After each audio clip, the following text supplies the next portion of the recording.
நேற்று முளைத்த காளான்கள் எல்லாம் திமுகவை பற்றி பேசுகிறாங்க அப்படின்னு மிஸ்டர் ஆர்எஸ் பாரதி பேசியிருக்கிறாரு.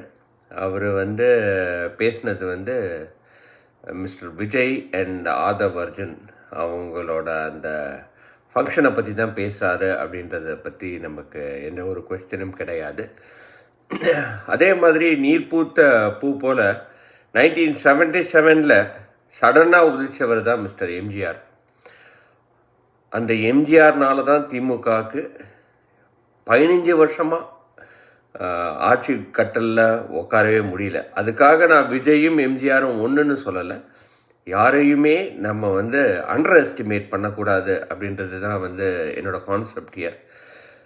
அவங்க என்ன கொஸ்டின் கேட்குறாங்களோ அதுக்கு ஆன்சர் பண்ணணுமே தவிர, நீங்களாவே நேற்று முளைத்த காளான் இன்னும் சிறு பிள்ளை அப்படின்னு பேசுகிறத நம்ம தவிர்க்கணும். நம்மக்கிட்ட மிஸ்டேக்ஸ் இருந்தால் அதை கரெக்ட் பண்ணிக்கணும்.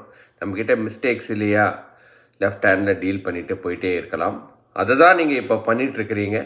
அதையே ப்ராப்பராக பண்ணிங்கனாலே போதும் அப்படின்றது தான் என்னோடய கருத்து. அதே சமயத்தில் Vijay and Aadhav Arjun they have to probe டிஎம்கேக்கு இதை மாதிரி கொஸ்டின்ஸ் கொடுத்துக்கிட்டே இருக்கணும், குடைச்சல் கொடுத்துக்கிட்டே இருக்கணும். ஏன்னா அதுதான் ஒரு ஜனநாயகத்துக்கு ஒரு நல்ல ஒரு எடுத்துக்காட்டாக அமையும்.